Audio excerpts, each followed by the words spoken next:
Alright, I'm going to give you the basics on lucid dreaming, how to lucid dream specifically. I'm going to try to keep it simple, so I'm just going to cover the 5 most helpful things, in my opinion, that you're going to want to get started with if you're just getting into lucid dreaming. So the first one is dream journaling.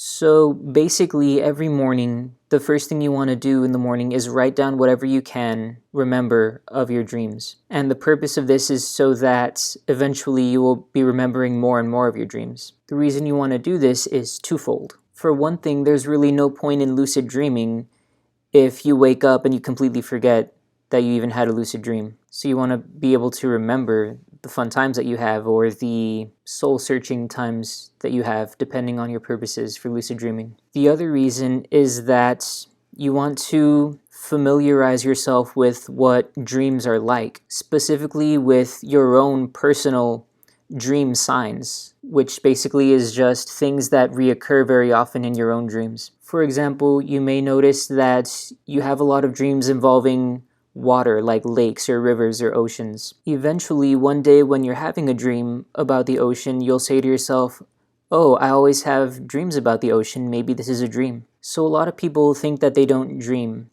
but really we all dream several times throughout the night, but our brain kind of just naturally flushes out those memories when we wake up and when we start our day, because they're not really important to our real lives. But you can train yourself to retain these memories. So basically, just as soon as you wake up, just sit there in your bed and try to recall whatever you can.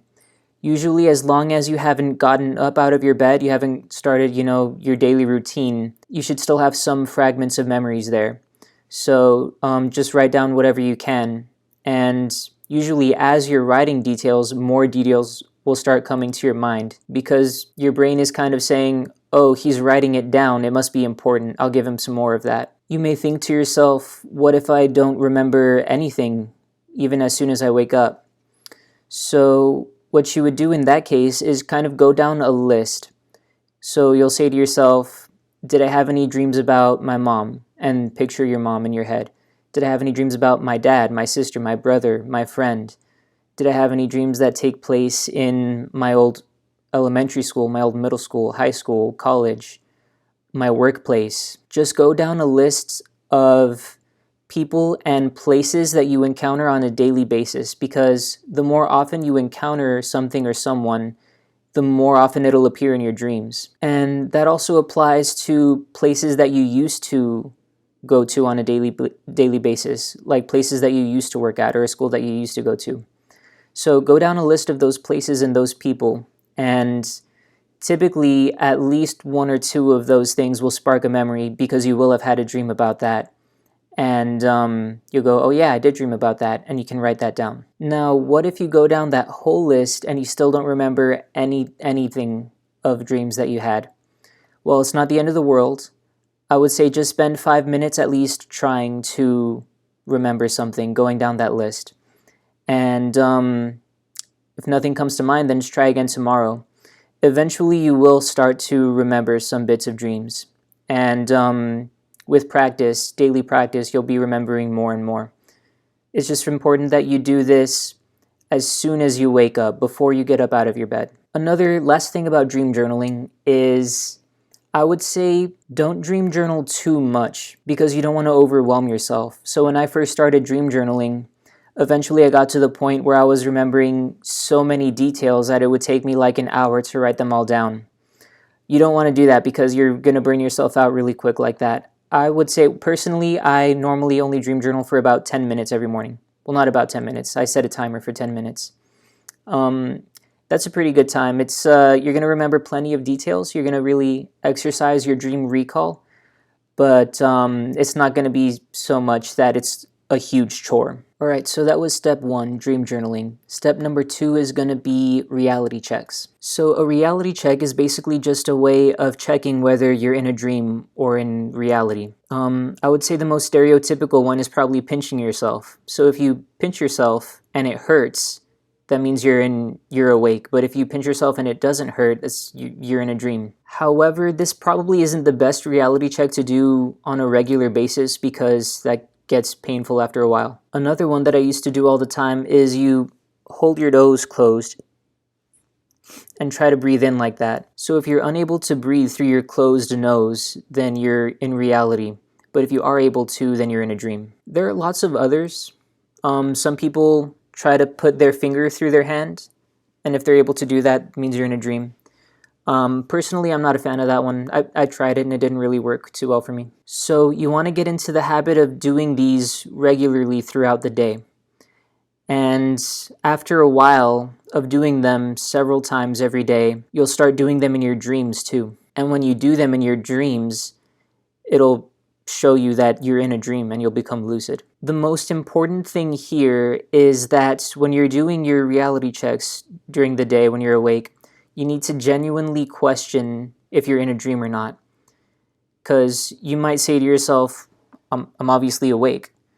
That's the natural way of thinking, and the problem is that's the way you think in a dream too, and that's why you're normally not lucid. So if during your reality checks during the day, you're genuinely questioning whether you're in a dream or not, then when you do those reality checks in a dream, you will also be genuinely questioning it. That's how you realize that you're in a dream. So basically, like with the nose pinching example, don't just go, all right, back to what I was doing, without really thinking about it. You have to really focus on it for a second, or for 5 seconds. So personally, I do a reality check every half an hour.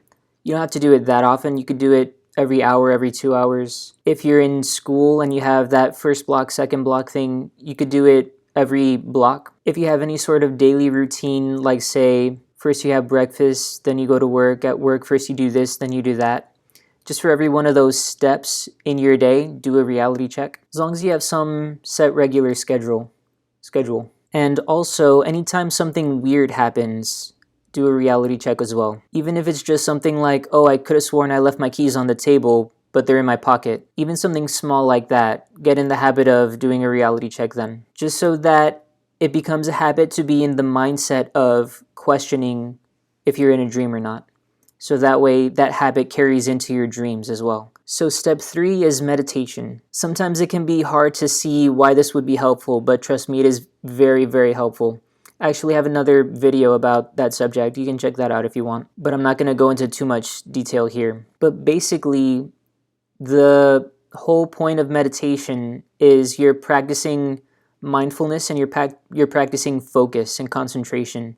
And those are the things that you need to become lucid. So when you're in a dream and you're not lucid, your brain is kind of just going wild. It's uncontrolled, unfocused. It's going from this thought to that thought, from this image to that image, without any mindfulness. But when you become lucid, it's because you're in a state of focus and mindfulness. So yeah, meditation is basically a way to practice those things, focus and mindfulness. So the more you practice those things in meditation, the more they're going to come into play when you're in a dream and you're going to become lucid. So if you've never meditated before, I recommend starting small, maybe like 5 minutes a day. For example, you might do 5 minutes a day for a month, then 7 minutes a day for a month, then 10 minutes a day for a month. If you feel like you can increase the time at a faster pace than that, then you can. I would say just don't increase it too much too fast, or you'll burn yourself out. You'll end up just quitting. So step number 4 is wake back to bed. Basically what that means is you wake up in the middle of the night and then you go back to bed. And that greatly increases your chances of having a lucid dream. Personally, I do it roughly 5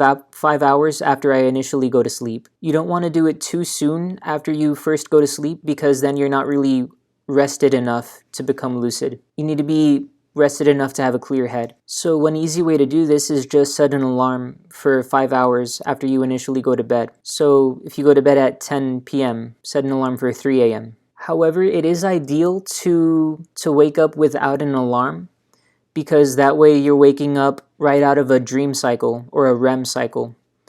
And you're a lot well rested when you wake up between REM cycles, so it's easier to wake up.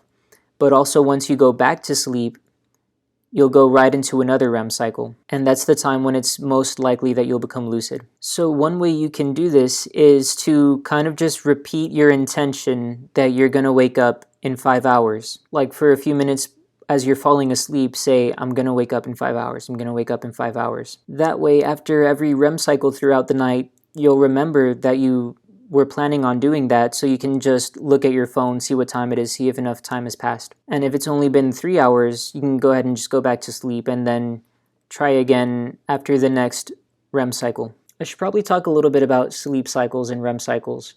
It would be best to look that up, do your own research on that, because I'm not an expert. But basically, when you go to sleep, you go into a phase of light sleep, and then a phase of deep sleep, and then a phase of REM sleep. REM, it stands for rapid eye movement. That's the stage in which you dream. And after that REM stage, you actually wake up for a brief amount of time, you roll over in your bed, and then you go back to sleep and you start another sleep cycle. So it's in those moments of waking up and turning that you want to be aware, that you want to look at the clock and see if enough time has passed, if 5 hours have passed. So yeah, if you repeat that intention to yourself, it's going to help you be aware when you wake up from those REM cycles. The way I started doing it is I would have some blueberries before I go to bed, about three-fourths of a cup of blueberries. And blueberries are a brain food. Pretty much all berries are, I think. Personally, in my experience, when I have blueberries, it helps me think way clearer. I actually use that for studying. And yeah, so I would take those before I go to bed, and it would keep my mind clear throughout the night. So I would be aware of waking up from those REM cycles. I would check the clock and I would see if it's time for a wake back to bed or not. So 5 hours, you've gotten 5 hours of sleep. Now you've woken up. You should get up, use the bathroom if you need to, walk around a little bit, turn on some dim lights like a lamp. You don't want to turn on like your full bedroom lights because that'll wake you up a little too much. But you want some dim light like that, like a lamp. Then after about 10 to 15 minutes, you go back to sleep. And yeah, it's gonna give you some really good chances of having a lucid dream. So step 5 is sleeping on your back. I have no idea why, but in my experience, this is a huge help. The vast majority of lucid dreams I have are when I'm sleeping on my back. And not only that, but even when I have a lucid dream and I'm not sleeping on my back, the control and just the quality of that lucid dream is way lower. So you really want to get used to sleeping on your back. So it can be uncomfortable at first if you're not used to it, but the more you kind of force yourself to lay there on your back, eventually it'll get more and more comfortable. For me, it was uncomfortable at first, but now it's pretty comfortable. In fact, sometimes it's more comfortable than anything else. So yeah, when you first go to sleep, try sleeping on your back or try laying on your back for like 10-15 minutes just to get yourself used to it. And the more that you do that, the more you will naturally just want to sleep on your back. Also, after you go back to bed, do it sleeping on your back for, again, 10 to 15 minutes. Even if you can't fall asleep from there, if you need to turn on your side, that's okay. You can go to sleep on your side. But with time, it'll be more and more likely that throughout the night, you'll turn back onto your back. And that combined with all of the other previous steps, you're going to have really good chances of having lucid dreams. All right, so that was pretty much it. The 5 best basic tips to lucid dreaming, in my opinion at least. Again, I'm not an expert or a scientist regarding dreams and sleep cycles and stuff like that, so it's a good idea to do your own research. But I hope you find this helpful, and I think that should do it. So thanks for watching.